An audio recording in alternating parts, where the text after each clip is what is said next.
laps ticking down under caution. Of course, there's the possibility, Dale, of a overtime finish here, but we'll see what happens closer to the end.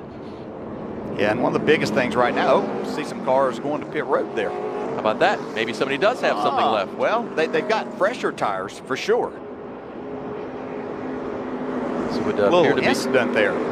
That was Dylan Bassett coming to pit road. I believe he's caught the sweeper truck. Unbelievable. Saw that truck leap. I just didn't see a car. And that is the 90 of Dylan Bassett. See right here, going to go right in. Tries to avoid it at the last second. Haley was on pit road as well.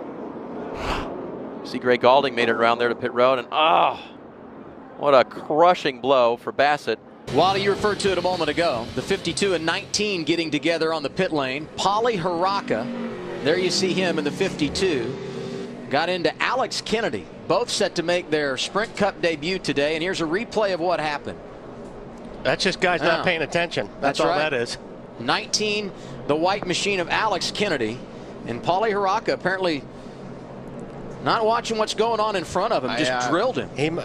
I have no idea what he was doing on that. And that's not the only problem pre-race.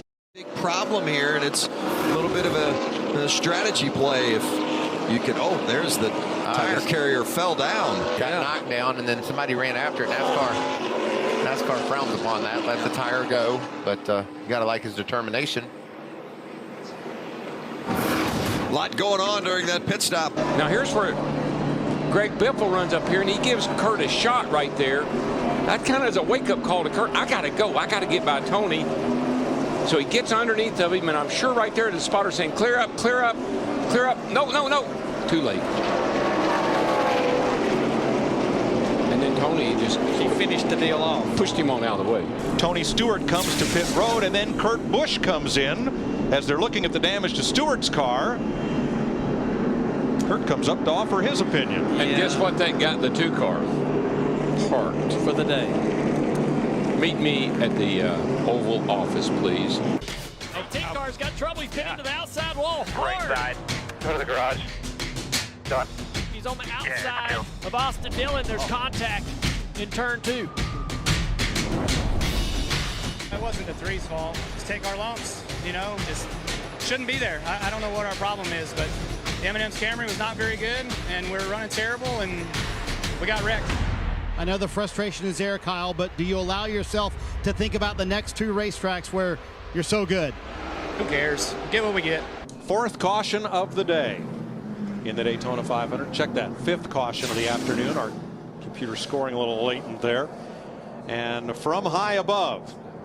It's what you call a wad right there. They get all wadded up, and the 25 and the 99, and 99 gets in the fence. 26 was involved. Jamie McMurray in the 26, Carl Edwards in the 99. See Joe Nemechek in the 13, bumps into Carl, but in the meantime, this was not quite what brought out the caution. Watch the yellow cat car. He gets forced into the pit lane. Here's what I don't think he realizes. He's got a flat right front tire. 150 miles an hour. Blaney is trying to scrub off speed. And just nowhere for Ken Schrader, the 21 car, to go. Or Boyer in the 07 car. Here's Emmerich back on pit road again. We've seen a ton of mistakes. Let's watch this for a second. Watch Emmerich. Whoa, man! Oh, that's sad. Wow. Oh my! And this, when you're 59 laps down, I mean, I know you try every second, but you gotta take care of your guys down on pit road. Oh, Brad Keselowski. Yeah, the 18 on the outside had damage on his car as well. Big time damage on the left front. That car is done. That's exactly right, Bobby. Looks like it's got a broken tie rod here. And Kyle's car has stopped at the entrance to the garage area. Apparently that's as far as it's going. And Kyle has walked away to the garage area. Yeah, he's I think he's done. I tell you what, it won't turn no more. I'm just going to walk off. Well, I don't like that at all. He could have done a better job of getting that out of the way. Now it's in the way of the 24. Just got out and walked off. I know the frustration and I get it, but you got to do a little better job than that.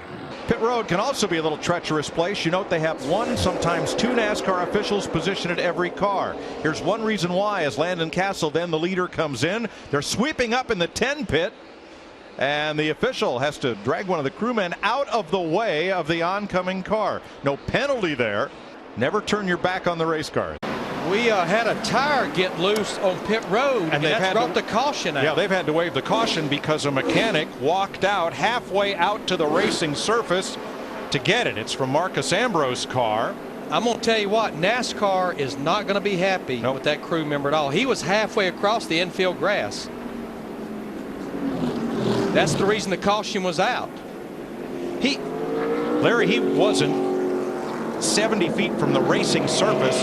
He went out to retrieve that tire. Yeah, I mean, I know.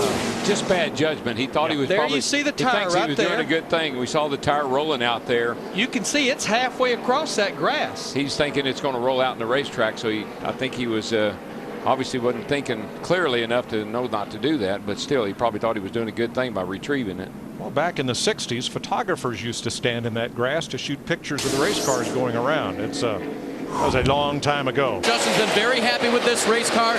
They will change 4 Goodyear tires. They will fill it full of Sunoco fuel. The long drive down, and now a little less chaotic as they will get to the car without incident and get Justin in and back out. He is over the line, so he's going to have to cruise back just a little bit. So another mistake on pit road today. Marty William Byron gives up the second position to come down pit road. So with this Sunoco fuel and these 4 Goodyear tires, they can make it to the end of the race here. Going to be interesting to see if he can keep the strategy. Joey Logano also leaves pit road. He said he needs more grip in turn 2, and a little bit of an issue there on pit road. The 7 has had an absolute disaster. We talked about trying to get to pit road, get the strategy, get track position. Well, he has basically given all that up with a mistake. You see the right front tire is loose. It's probably going to come off the race car, which is going to be a penalty. His teammate Rusty Wallace is falling 2 seconds behind him in second place. And Matt Kenseth, look out! Oh, man. No! We talked about a BP. Man, it's so hard to go from 135 to 35 miles per hour, and he just lost control and slid into the tire barriers. Watch here as he comes down. You're coming off the racetrack, and you're trying to hustle the car on pit lane, and you get on that flat, and it's real slippery right there. See all the marbles and the dirt and the rubber? When you hit that with a hot set of tires, it's like hitting ice. Oh, and on those tires full of water, that's quite an impact. Yes, it is. See, you have to get on the underside of those cones as well. And you talk about stopping. I mean, he went from 35, 40 miles per hour to 0. And we see the 48 guys rushing over to make sure that Matt is okay.